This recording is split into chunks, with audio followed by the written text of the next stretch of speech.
예, 안녕하세요. CF 감독 박준수입니다. 예, 전 시간에 영화의 그런 어떤 탄생에 대해서 얘기를 했다면 이번 시간에는 그 커머셜에 대한 얘기를 좀 잠깐 좀 이렇게 하려고 합니다. 어쨌든 그 광범위하게 어느 부분에 대해서 이제 얘기할 수가 없기 때문에 오늘은 그냥 제가 제 작품 간단하게 데모 이제 보여드리고 그 작품 중에서 몇 가지 이제 광고에 대한 얘기 이렇게 하고 그 다음에 이제 질문 있으면 질문 받고 그렇게 하는 순서로 요 1시간 정리하겠습니다. 자, 그러면 우선 제 간단하게 그냥 저 소개하는 의미로 제가 그간 만들었던 영상들 잠깐 좀 보여드릴까 합니다.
역사는 되풀이될 수도 있습니다. 정복당할 것인가, 정복할 것인가. 여러분, 여러분, 모두 부자 되세요. 꼭이요. 당신의 경제를 생각하는 BC 카드입니다. 에스콰이어 컬렉션.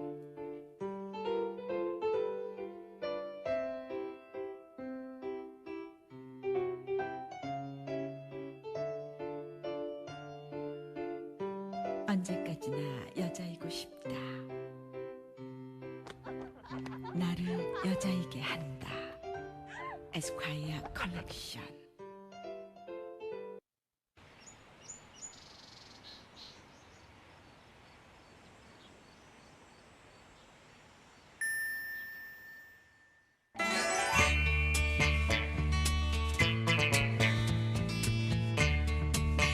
훔치고 싶은 거품 맥심 카푸치노. 난 언제나 당신을 꿈꿉니다.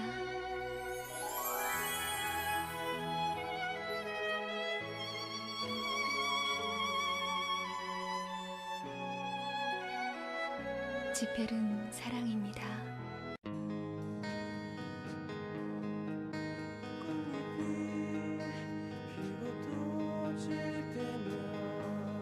시간의 흐름 속에 가치가 쌓여가는 인생이 있습니다.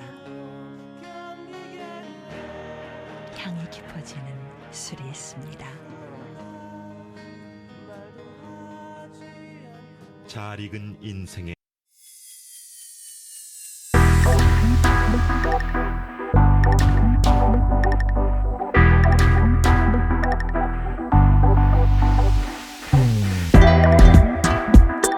지금까지 보신 게 그동안 제가 만들었던 커머셜들이고요. 뭐 작품이라고 할 수는 없죠. 뭐 커머셜이라는 게 어쨌든 제가 혼자 다 찍는 게 아니고 기본적인 컨셉이라는 게 있어서 저한테 그 컨셉을 갖고 일단 그 마지막 소비자들한테 잘 그 정보를 전달하게 제가 뭐 비주얼 라이팅을 하는 게 제 감독의 역할이니까 뭐 이게 뭐 네 작품인 내 작품인 얘기할 수 있는 부분은 아니고 커머셜이라는 게 원래 그런 거고요. 그렇지만 이제 아까도 제가 영화 얘기를 했지만 우리가 그 CF를 하면서 비주얼 라이터로서 그 사실 광고주한테 이런 얘기는 안 해요. 작가 정신이라는 게 나름대로 다 있어요. 그리고 자기가 이제 그 원하는 바, 자기가 그 안에서 정말 숨겨져 있는 그런 어떤 그 기호들이 다 감독마다 다 저는 있다고 생각하는데 오늘 보신 것처럼 저는 그냥 그 세상에 있는 그런 어떤 작은 얘기들을 소재로 하기를 되게 좋아해요. 그래서 저는 이제 그런 쪽으로 이제 많이 추라이를 많이 했고, 보면은 이제 연인들의 사랑 얘기, 그 다음에 뭐 그런 어떤 그 작은 아주 그런 어떤 그 커피를 마시면서 그런 어떤 느끼는 행복, 이런 거에 대한 작은 얘기를 갖고 30초를 이끌어가는 그런 커머셜들을 주로 좀 했어요. 그래서 개인적으로 뭐 어린애를 찍는다든가 동물을 찍는다든가 그 다음에 무슨 약간 코믹한 그런 어떤 CM을 한다든가 하는 것들은 저는 개인적으로 이렇게 썩 좋아하지는 않고요.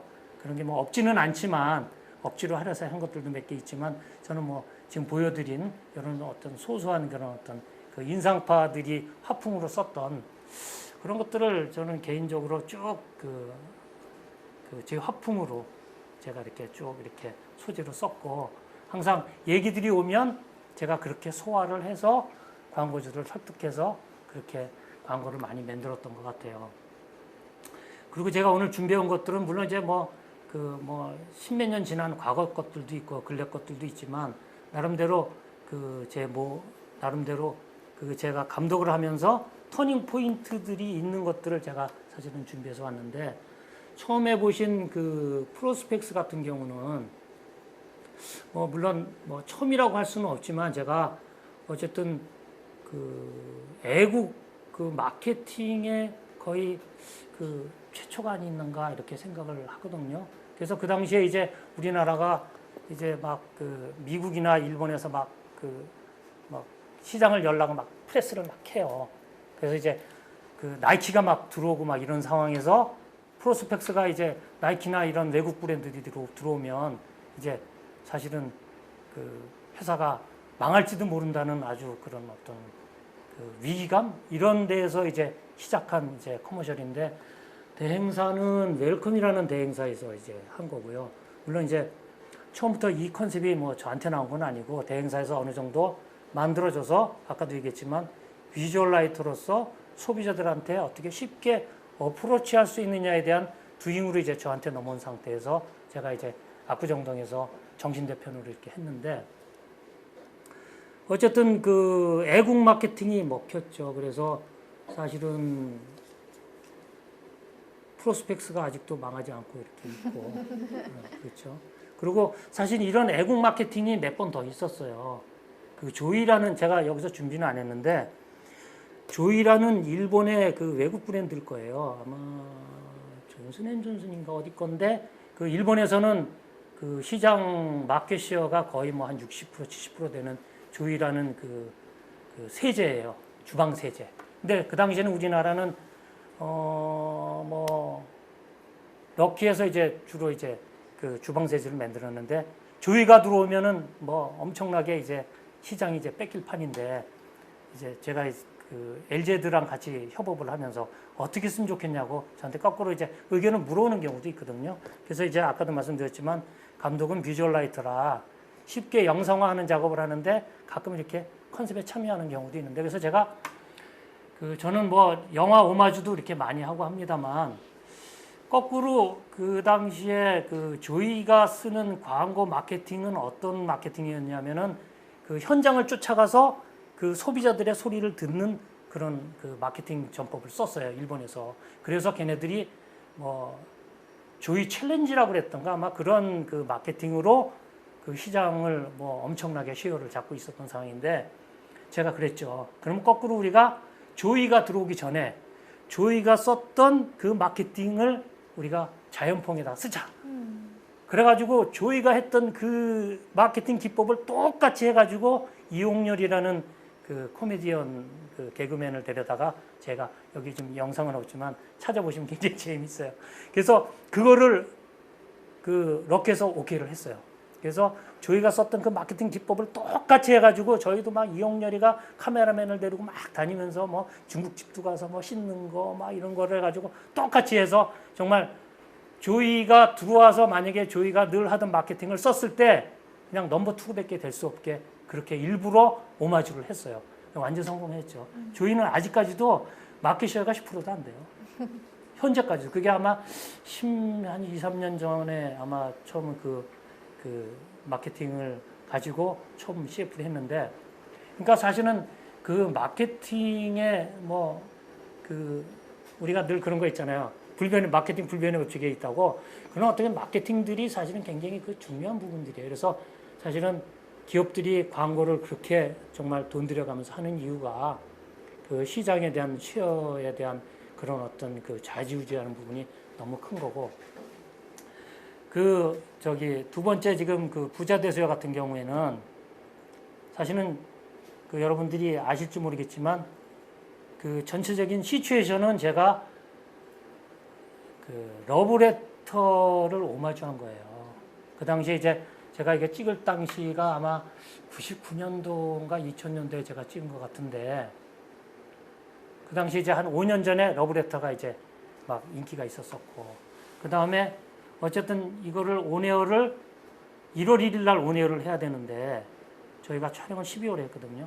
근데 12월에 하려다 보니까 한국에서는 눈이 오질 않으니까 눈을 찾으러 로케이션을 찾다 보니까 12월에 눈이 오는 데가 마침 홋카이도에 있더라고요. 그리고 이거 찍었던 데도 사실은 마찬가지로 러브레터를 찍었던 그 장소에 가서 찍었어요. 그래서 이게 그 홋카이도 삿포로에서 고속도로로 한 4시간 정도 가야 되는 아주 시골이에요. 그냥 호텔 하나, 커피집 하나, 편의점 하나 있는 그런 어떤 시골인데 비에라는 그런 어떤 장소인데 거기 가서 그 장면도 오마주하고 장소도 저희가 그 장소에 가서 마치 정말 러브레터에서 오겐키 데스까 하는 것처럼 김정은이가 부자 대소를 이제 외치게 그렇게 제가 사실은 연출을 그렇게 한 거고 아까도 뭐 잠깐 그 뭐 저 설명을 드렸지만은 그 김정은이의 전체적인 그 미장센은 사실은 산타크로스예요.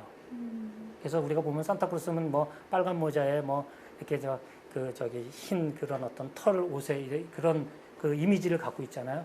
그리고 시기적으로도 얘기했지만 그 IMF 때 많은 사람들이 막 실직하고 그 다음에 막 그냥 어려움들을 겪고 물질적으로 막 어려워지고 나라적으로 나라가 이제 망하니 마느니 하고 그 다음에 환율이 막 그냥 4배씩 5배씩 오르고 그런 어려운 시절이었어요. 그래서 BC카드에서 일단 이 새로운 캠페인을 이제 시작을 하는데 저는 이제 이거를 계기로 BC카드하고 한 3년 정도 계속 캠페인을 같이 가는데 저는 계속 그 이완희 순지 영화를 계속 오마주를 했어요.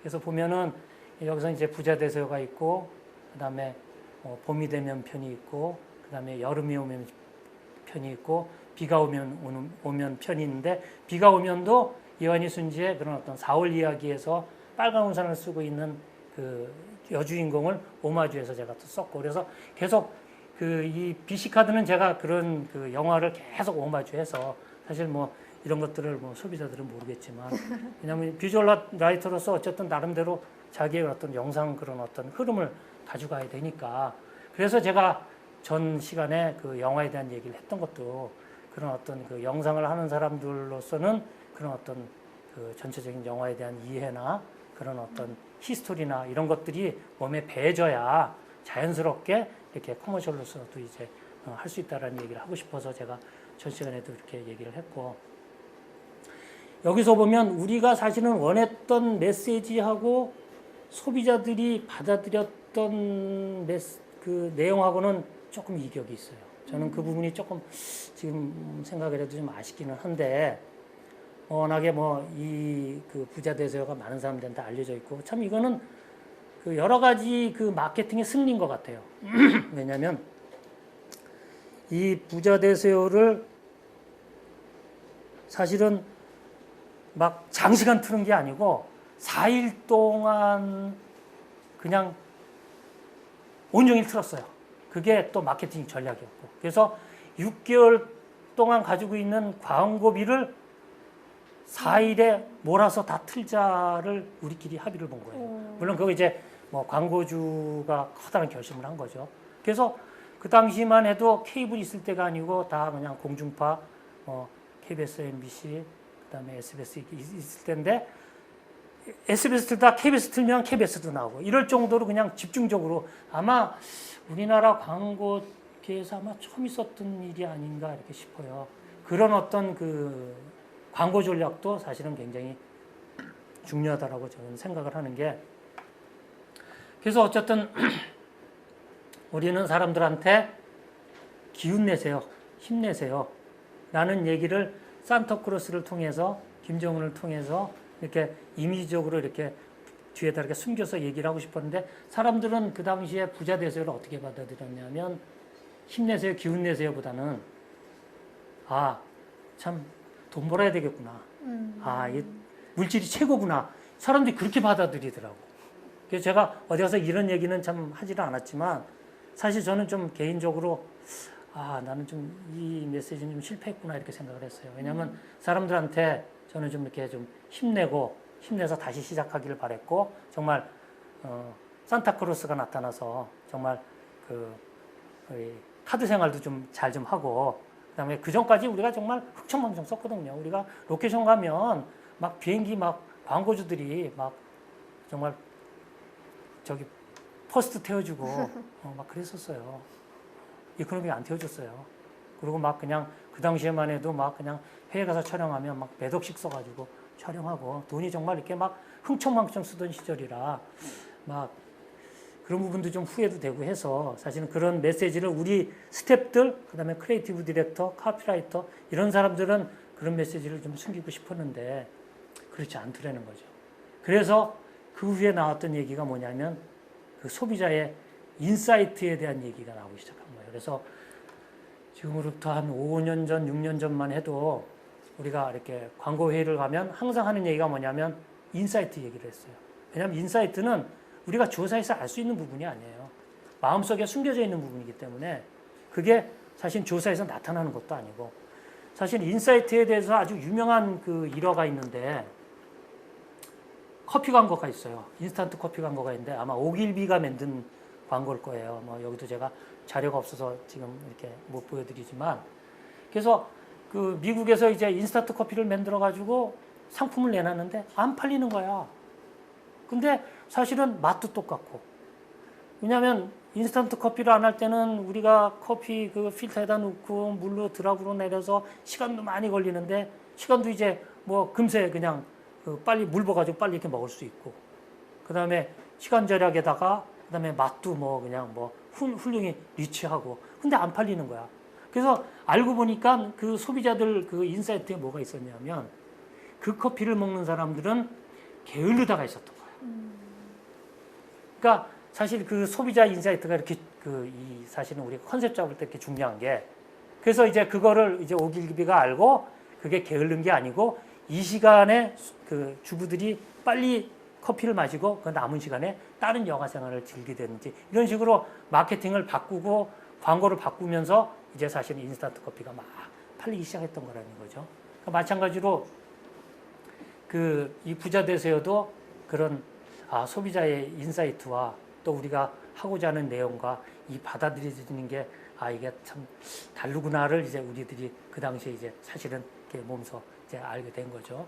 그래서 그런 부분에서 이 부자 되세요는 저한테는 개인적으로 여러 가지 하여튼 그런 어떤 그 학습을 하는 그런 어떤 계기가 됐고, 아까도 말씀드렸지만 제가 이걸 2년 동안 계속 캠페인을 하면서 BC카드라는 경우가 이제 그 은행 연합사들이 같이 카드를 해서 하는 거라, 사실은 그 비자나 이런 데에 비해서 사실은 그렇게 크게 이렇게 마케팅 활동을 하지 못했는데, 어쨌든 이 광고 이후로 BC카드가 뭐 엄청나게 크게 매출을 올리고, 아직도 뭐 BC카드 하면 뭐 다 우리바디 알고 있듯이 그 빨간 사과와 그런 어떤 빨간 그 로고는 완전히 브랜딩화 돼가지고 사람들이 이미 뭐 이제 다 알고 있죠. 그동안 이제 깔아놓은 그런 어떤 마케팅 때문에 BC카드는 아직도 이렇게 알고 있고, 아직도 뭐 마케팅 활동을 훌륭하게 하고 있다고 이렇게 생각을 하고 있습니다. 그래서 지금 이렇게 보여드린 거 보면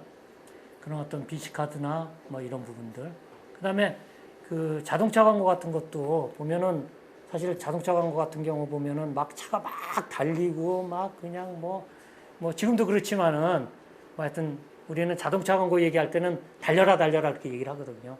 잘 달리고 잘 쓰고 하는 게 자동차의 근본이긴 하지만, 저는 그래서 지금 그 자동차 광고도 2개를 제가 이렇게 샘플로 보여드린 게, 사실은 달리는 것보다 그 그 현대자동차 같은 경우에는 차가 그냥 서 있잖아요. 사실은 저게 이노션이 만들어지면서 첫 광고예요. 첫 광고인데 그들이 이렇게 원하진 않았어요. 왜냐면 차가 막 달려야 되는데 쟤는 안 달리잖아요. 그리고 무슨 남자 여자 옛날 고등학교 때 동창생인지 모르겠지만 잘 사셨군요. 이런 식으로 얘기가 나오니까. 근데 이제 우리가 무슨 얘기를 했냐면 어쨌든 달리는 것보다는 이 현대차 특히 이 그랜저 같은 경우에는 어느 정도 프레스티지가 있으니까 잘 살았구나라는 부분에 조금 더 이렇게 우리가 좀 이렇게 힘을 좀 주자 하는 부분으로 광고주를 이렇게 저희가 설득을 해서 저게 사실은 이제 장소도 이제 베를린에서 찍은 건데 그렇게 해서 저희가 이렇게 찍게 된 거고 저것도 나름대로 굉장히 그 호응이 괜찮았던 광고 중에 하나고요. 그 다음에 스파크 광고 같은 거 보면은 막 작은 차잖아요.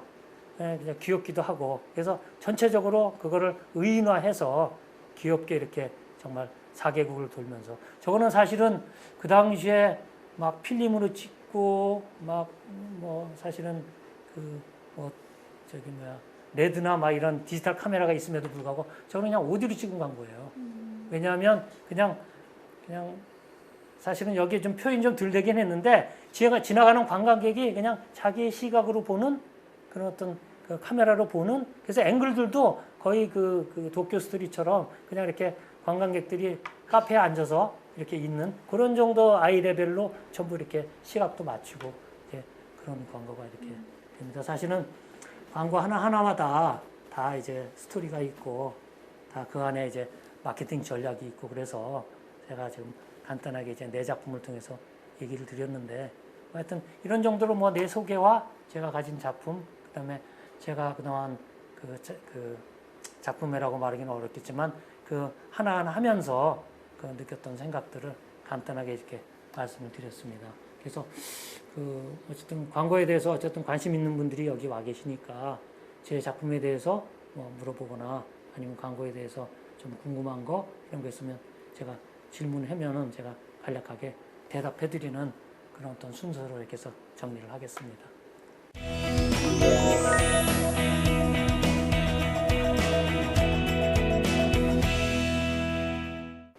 네, 멋진 CF를 만들어주신 박준수 감독님의 이야기를 들어봤는데요. 아무래도 우리한테 좀 친숙하고 좀 그런 주제여서 그런지 여러분이 질문을 정말 많이 해주셨어요. 일단 감독님이 광고를 해야겠다고 생각하시게 된 계기가 뭔지 좀 궁금하다는 질문이 있었어요. 그렇죠. 네. 그게 사실은 제가 광고를 해야 되겠다라고 생각하고 광고를 한 게 아니고 물론 많은 사람들이 그렇겠지만 제가 젊은이들한테 늘 하는 얘기지만 사실은 내가 가진 달란트가 뭔가를 잘 좀 이렇게 좀 주의 깊게 자기를 살아나면서 볼 필요가 있다는 거죠. 저는 미술대학을 나오긴 했는데 저는 디자인 전공을 했어요. 그래서 제가 무슨 광고를 하겠다라고 디자이너과를 들어간 것도 아니고 저는 그냥 그림 그리는 게 재밌고 좋아서 이제 물론 우리 할아버지도 화가셔서 제가 그림을 조금 남들보다는 좀 잘 그려서 미술대학을 갔지만 미술대학을 그 당시 다니다 보니까 막 대행사들이 막 이렇게 막 생겨나기 시작했어요. 막 제1기획도 그렇고 우리콤도 그렇고 우리나라 이제 광고 역사가 얼마 안 되니까 일본만 해도 학과오더 같은 경우는 대행사가 지금 한 140년 정도 역사가 되죠. 근데 우리나라 이제 해봐야 40년 정도. 물론 그 전에는 광고 대행사가 생기기 전에는 어떤 형태였냐 하면은 지금 LG인데 옛날에는 금성사였거든요. 금성사 예를 들면 홍보실. 그 다음에 주로 제약회사들이 홍보실들을 많이 가지고 있었어요. 그래서 종근당에 있는 홍보실. 이런 식으로 광고를 시작하다가 이제 광고 대행사가 제1기획이나 오리콤이나 이제 그 LG에드가 생겨난 게 이제 그 정도 시간밖에 안 되는 거죠. 그래서 그 즈음에 제가 이제 대학을 졸업을 하게 됐는데 어쨌든 갈 때가 미술대학 나서 갈 때가 아트 생활하지 않으면 대행사나 이렇게 가야 되니까 저는 자연스럽게 대행사에 가서 디자이너를 하다가 어떻게 광고를 접하게 됐는데 일단 매력을 좀 이렇게 가질 수 있는 여러 가지 그런 어떤 그 재미 요소들도 있었고 그다음에 내가 일단은 너무 좋아하고 재밌어 하니까 그렇게 자연스럽게 이제 광고를 하게 된 것 같아요. 그래서 저는 그 출근할 때 어머니한테 그렇게 얘기했어요. 학교 다녀올게 그러고 출근을 했거든요. 그러니까 그냥 학교 다니는 기분으로 이렇게 10년 이상 이렇게 제가 광고 대행사를 다녔던 것 같아요. 그래서 늘 그냥 재미있게 여기는 참 재미있게 일하는데 돈도 주네 이렇게 하면서 저는 광고를 접하게 됐던 것 같아요. 근데 미술과 영상은 조금 차이가 있잖아요. 어떤 점에 영상을 만드실 때 또 큰 매력을 좀 느끼셨는지. 그러니까 아까도 그 제가 저번 시간에도 말씀드렸지만 그 스틸에서 일단 그 동영상으로 넘어가는 네. 그런 어떤 스케일에 대한 것들이 조금 틀리더라는 거죠. 그러니까 제가 디자이너 할 때 뭐 물론 같은 광고 마케팅 활동이지만 신문 광고나 잡지 광고를 할 때보다 제가 커머셜로 넘어가니까 종합예술이잖아요. 네. 그래서 음악도 생각을 해야 되고 처음에 콘티를 짤 때 그다음에 커트에 대한 그 개념도 가져야 되고 아까도 얘기했지만 미장센이냐 뭐 그냥 몽타주냐 이런 것들도 사실 그 안에 이렇게 넣는 것들이 저한테는 굉장히 그 재미있게 다가왔어요. 그래서 사실은 영화 공부를 하지는 않았지만 제가 이제 광고를 하면서 이제 틈틈이 그런 어떤 영화에 대한 공부나 그런 스킬들을 이제 배우게 되는 거죠. 네. 그럼 감독님도 영화 전공이 아닌데 이렇게 영상 쪽으로 일을 하게 되셨잖아요. 그렇죠. 근데 아마 그 취업준비생들 중에서 영상 쪽으로 생각을 하는 분들 중에도 전공이 좀 다른 분야 친구들이 있을 텐데 어떤 부분에 좀 준비를 하면 좋을지 좀 네. 알려주세요. 사실은요, 제가 어떻게 보면은 그 미술 전공한 사람들이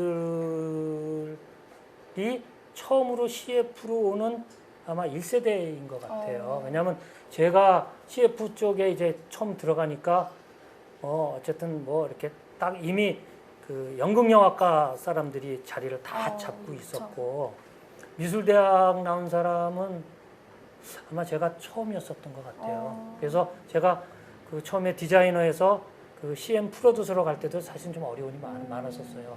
근데 사실은 지금 그 유명한 감독이랄까요? 하여튼 나름대로 이렇게 광고계에서 획을 그은 감독들은 영화 전공한 사람이 많지 않아요. 예를 들면 철학 전공한 사람도 있고 제가 아는 사람 중에는 그 물리과를 나온 사람도 있어요. 사실 과학자잖아요.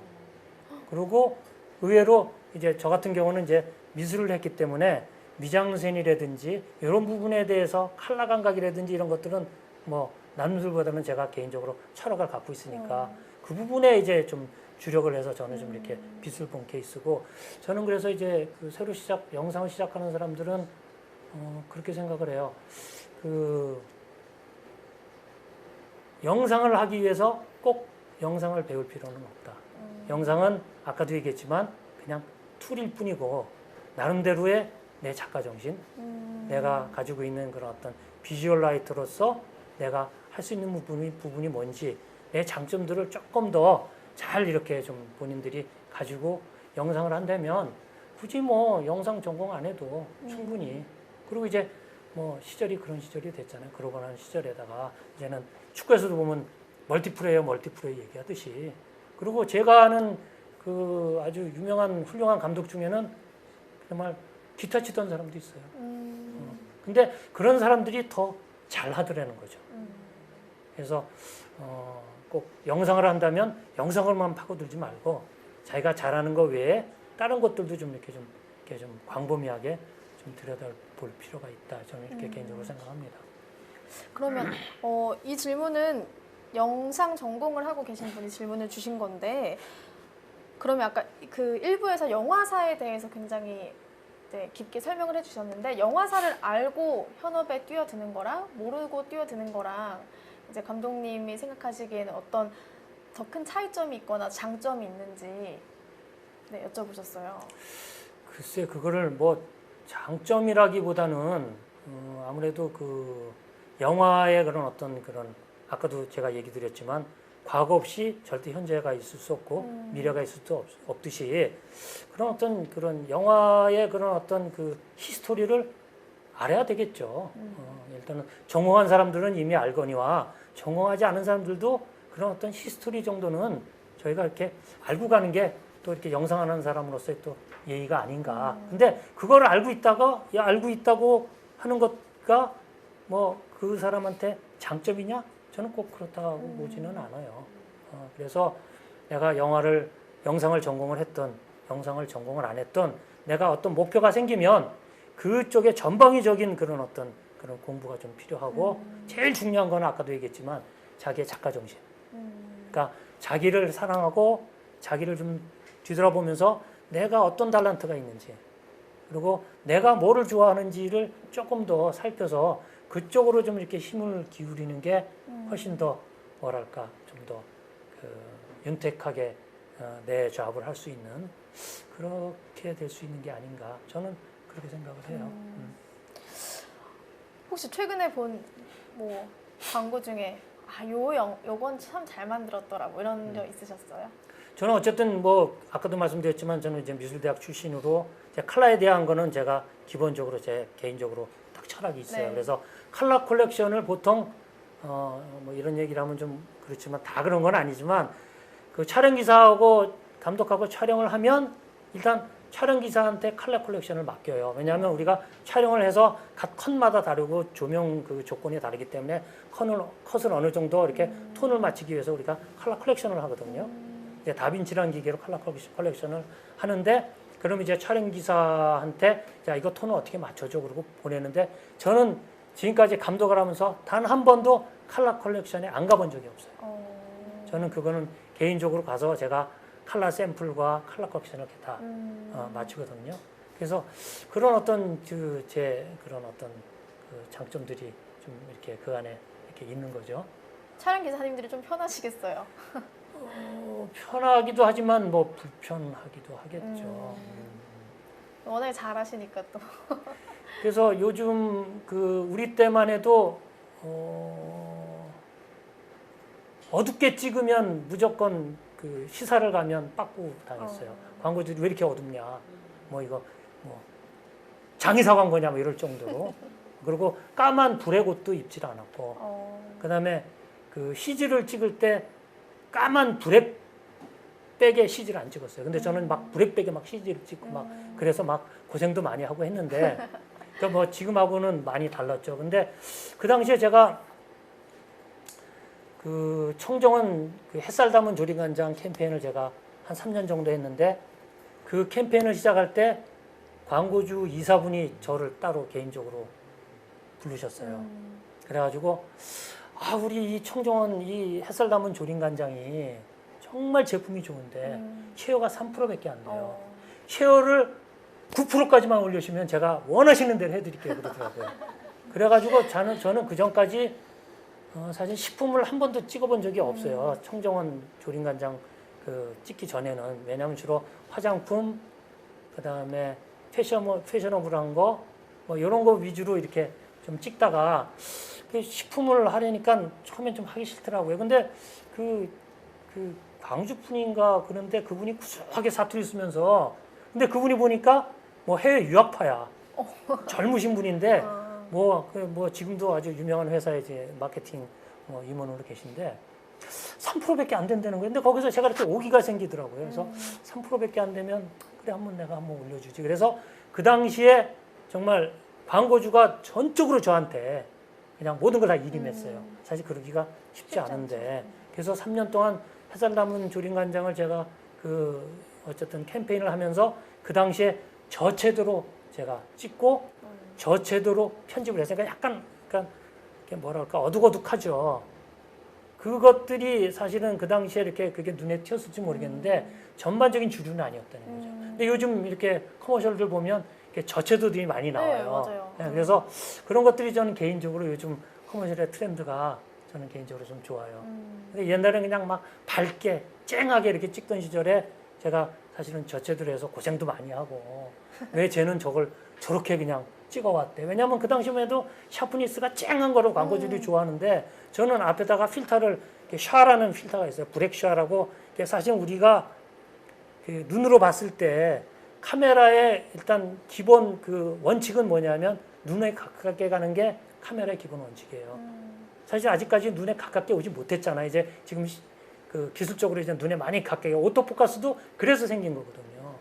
그래서 그 저기 의학은 생명이라는 거를 기본으로 갖고 있듯이 카메라는 그런 사람의 눈과 가깝게 가자는 기본 철학이 있고. 그래서 저도 우리 눈이 사실은 그 눈썹이 이렇게 약간 브렉시아가 있어가지고 쨍하게 안 보여요. 사실은 약간 이렇게 부드럽게 보이거든요. 그래서 제가 카메라 앞에다가 필터를 브렉시아를 대거나 아니면 브렉닷이라고 이렇게 까만 점이 있는 필터가 있어요.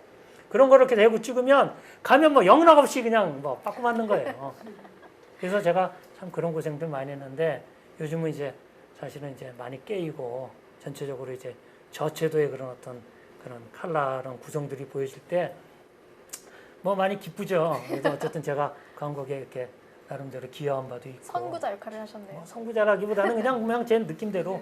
예, 근데 이제 사실은 이게 영화나 이런 것들은 처음부터 이렇게 이론이 생긴 게 아니고 영화라는 실제가 되면서 주위 사람들이 자기의 그런 어떤 필라소피나 자기의 생각이나 이런 것들이 더해지면서 그것들이 이론으로 됐잖아요. 근데 이제 커머셜은 아까도 얘기했지만 이게 사실은 뭐 학문이라기보다는 어쨌든 그냥 진짜 커머셜이잖아요. 작품이 아니고 뭐 작가 정신이 있는 것도 아니고 하니까 사실 제가 그런 부분 많은 부분을 기여했음에도 불구하고 사실 그런 부분들이 이렇게 좀 묻혀져 있는 게 좀 아쉽기는 하죠.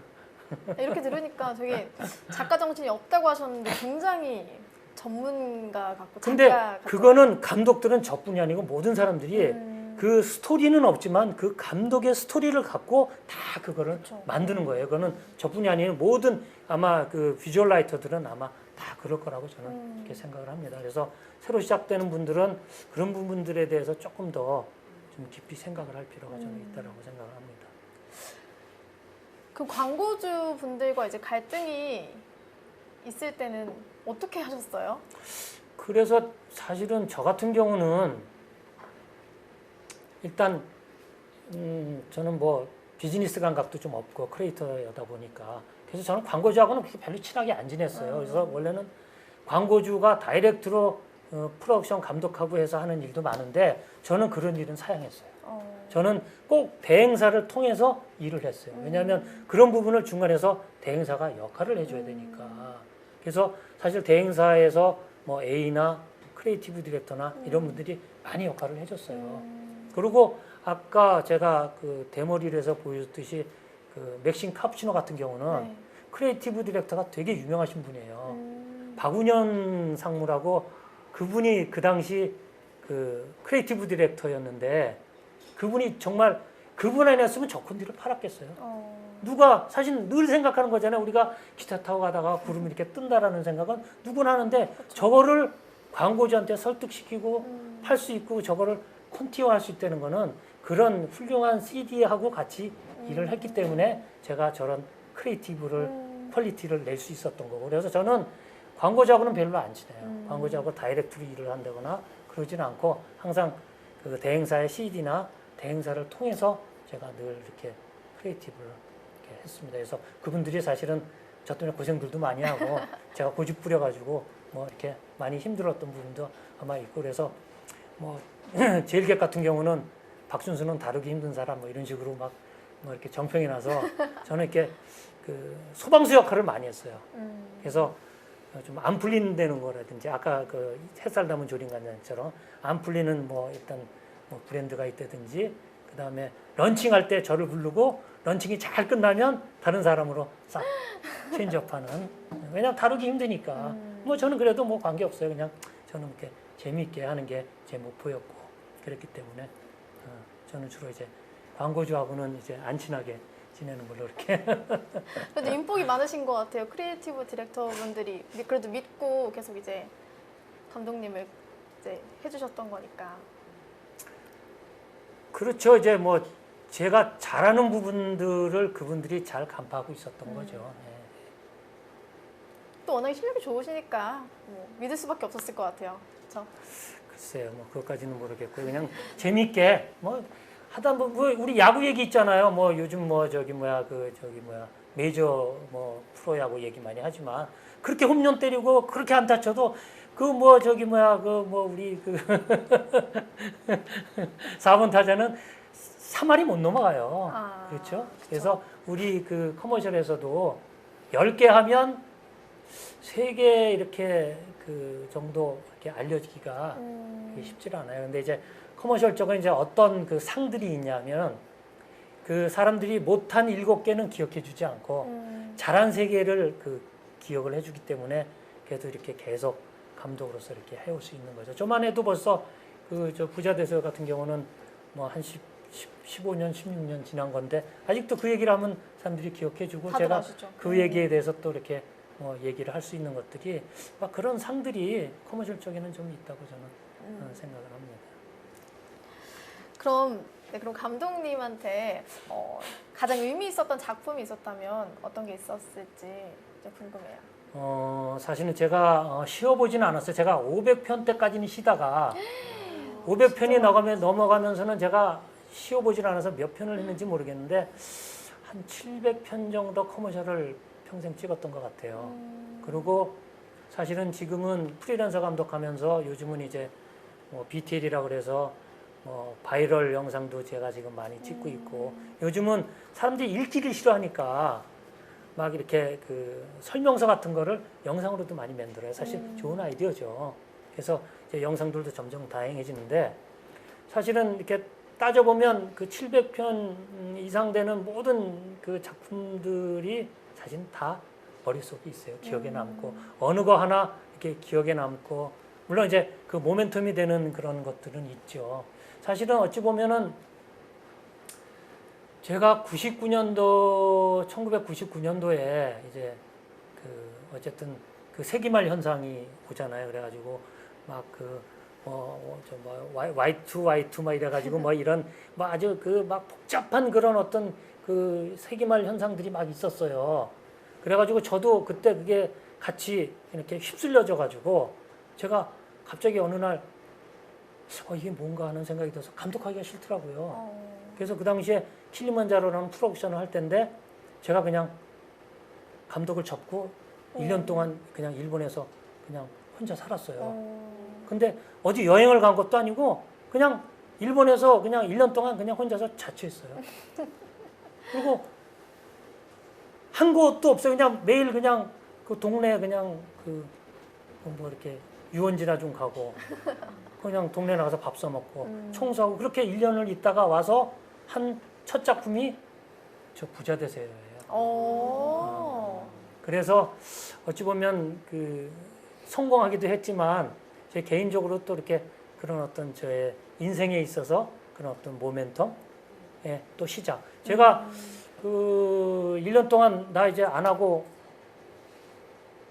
쉴 거야. 그랬더니 주위에서 뭐라 그러냐면 너 3개월 지나면 사람들이 다 잊어먹을 걸 감독으로서. 사실은 뭐 그래요. 왜냐하면 감독 생활 한 뭐 1년 정도 만약에 안 하면 광고주들이 금세 잊어버리죠. 그런데도 불구하고 제가 그냥 막 사람도 지치고 막 1년에가 뭐예요? 그냥 한 달에 막 7편씩 찍었으니까. 그러니까 1년에 막 한 20편, 30편씩 찍고 막 지쳐가지고 그러는 시점에 아예 뭐 안 해도 그만이지. 그리고 이제 일본을 제가 가서 그냥 이렇게 혼자 살면서 적적하게 살면서 다시 왔는데 또 이렇게 좋은 작품으로 제가 다시 복귀를 하게 돼서 그 후로 지금까지 계속 뭐 어쨌든 끊김없이 계속 제가 어쨌든 감독으로서 이렇게 올 수 있었던 그런 어떤 모멘텀의 작품이라고 또 이렇게 할 수 있겠네요. BC카드를 일본에서 찍은 이유가 있었네요. 그렇지는 않아요. 그렇지는 않고요. 아까도 말씀드렸지만 시기적으로 왜냐하면 1월에 온에어해야 되는데 눈이 있는 데가 없잖아요. 그렇다고 그 당시만 해도 우리가 그냥 지구의 반대편인 뉴질랜드나 호주로 가는 거는 그 당시에는 생각할 수 없었던 일이에요. 그러니까 눈을 찍을 데가 어디 있나. 그렇다고 눈을 가짜로 만들면 어쨌든 커뮤니케이션에서 에러가 나잖아요. 그런 부분은. 왜냐하면 리얼리티가 떨어지면 사람들이 받아들이질 않아요. 그래서 제가 생각했던 게 그냥 한 장의 포스트카드가 어디 있을까 하다 보니까 제가 러브레터를 오마주하게 됐고 그 다음에 산타 할아버지를 제가 의상으로 또 이렇게 오마주를 해서 그런 것들을 이렇게 종합적으로 사실은 저는 저렇게 기대 안 했었거든요. 사실 저거 찍으러 갈 때 저것만 찍은 게 아니고 세 작품을 동시에 찍으러 간 거예요. 진짜요? 제가 삼성 기업 광고하고 그 다음에 저기도 있지만 저기 렉스턴 자동차 광고하고 그 다음에 BC 카드를 3개를 동시에 가지고 갔어요. 그래서 광고주들을 서로 못 만나게 한쪽 도시에 뭐 예를 들면 BC 카드가 있었고 한쪽 도시에 그러니까 제가 그분들을 만나러 40분씩 이렇게 저녁 때 움직이면서 왜냐하면 그분들이 서로 몰라야 되잖아요. 만나면 안 되잖아요. 네, 그렇죠. 제가 그걸 또 비밀로 했고 왜냐하면 BC 카드 같은 경우에 제작비가 많지 않았기 때문에 사실 이렇게 몰아서 가면 좀 이렇게 작은 돈에 이렇게 퀄리티를 낼 수 있는 왜냐하면 스텝은 한 스텝으로 쓰니까 그렇게 여러 가지 하여튼 그런 어떤 그 상황들이 맞아 떨어졌고 그 BC 카드 같은 경우에는 제가 한 4시간밖에 촬영 안 했어요. 아, 진짜요? 예, 그럼요. 뭐 커트가 뭐 많지도 않고 저거 있는 게 다예요. 저 커트 말고 다른 커트 있냐 그러면 없어요. 그래서 그런 어떤 그 아까도 얘기했지만 그 소비자들의 인사이트는 정말 우리가 알 수 없다. 저희 청산뉴스의 공식 질문 마지막으로 드릴게요. 청춘들에게 마지막으로 남기고 싶은 한마디가 있다면 어떤 게 있을까요? 그러게요. 제가 사실은 이 프로를 광고하는 사람들이나 영상하는 사람들만 본다라고 생각하지는 않지만 어쨌든 제가 또 직업이 또 이렇게 영상을 하는 사람이고 그래서 아까도 말씀드렸지만 어쨌든 그 자기 칼라를 만드는 게 중요한 것 같아요. 그래서 내가 정말 좋아하는 게 뭔지 제일 중요한 거는 일단 나를 사랑해야 되는 거예요. 요즘은 사실은 사람들이 나에 대해서 너무 그냥 이렇게 좀 이렇게 막 자살도 많이 하고 세상에 대해서 너무 가볍게 생각하고 자신의 그 능력에 대해서 너무 가볍게 여기는 부분들이 참 너무 참 마음이 아픈데 자기 일을 조금 더 정말 이렇게 귀하게 여기고 자기가 잘하는 부분이 뭔지 그다음에 내가 잘하는 걸로 정말 어떻게 세상을 재밌게 살 수 있는지에 대한 부분을 조금 더 좀 젊은 사람들이 좀 심각하게 얘기하고 자기만의 어떤 칼라를 잘 좀 만들었으면 좋겠어요. 예를 들면 옛날에 파가니니 같은 사람들 얘기를 해보면 그 사람은 정말 천재적인 바이올리니스트인데 사람들이 그 사람이 연주를 하면 그 사람의 바이올린 소리를 들으러 온 거지 그 사람이 연주를 들으러 온 게 아니에요. 왜냐하면 파가니니가 갖고 있었던 바이올린은 그 스트라디 바이루스였으니까 그 소리를 듣고 싶어서 왔던 거예요. 그러니까 이 사람은 이 소리가 나의 정말 몸에서 나오는 내 소리고 내 음정이고 내 색깔인데 얼마나 화가 났겠어요. 그래서 이 사람이 어느 날 그 바이올린을 부서뜨리는 그런 어떤 실제로 그런 사건이 있었어요. 근데 사실은 그거는 그냥 동네에서 그냥 싼 바이올린이라는 거죠. 그러니까 바이올린 그 툴의 그 부분이 중요한 게 아니고 본인의 색깔, 그다음에 그냥 본인의 그런 어떤 소리 이런 것들이 중요하니까 좀 이렇게 본인의 자기 개발에 조금 더 신경 쓰고 본인의 색깔을 좀 더 나타낼 수 있고 자꾸 제가 반복해서 얘기하지만 나를 좀 더 사랑하는 그런 좀 계기가 좀 필요하죠.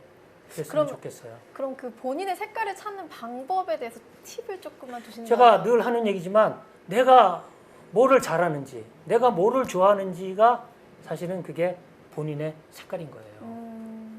그래서 아까도 제가 말씀드렸잖아요. 저는 컬러에 대한 철학은 확실히 있으니까 저는 보색 대비가 뭔지 그런 것들을 확실히 하니까 저는 촬영할 때도 항상 보색 대비로 촬영을 많이 했어요. 예를 들면 그 수박색하고 그다음에 초록색은 보색 대비가 되니까 저는 백에 항상 그런 식으로 참 남들이 모르게 보색 대비를 하면서 그런 식으로 그런 어떤 영상의 어떤 컬러를 밸런스를 맞췄듯이 내가 제일 좋아하는 게 아마 나의 색깔이고 나의 소리가 아니겠느냐 이렇게 생각을 합니다. 네, 아까 감독님께서 학교에 다니는 기분으로 광고계에 입문하셨다라는 말이 참 인상 깊었는데요. 뒤늦게 자신의 꿈을 발견한 우리 청년들, 자신의 부족한 부분 때문에 주눅들지 말고 다시 한번 배운다는 마음으로 끝까지 도전하면 우리도 한편의 영화 같은 우리의 스토리를 만들 수 있지 않을까요? 열정이 최고의 재능이란 말을 다시 한번 새기게 되는 시간이었습니다. 네, 멈춰있던 마음과 생각이 흐르는 시간 청산유수. 다음 시간에도 멋진 강사분과 다시 돌아오겠습니다. 많이 기대해 주세요. 감사합니다.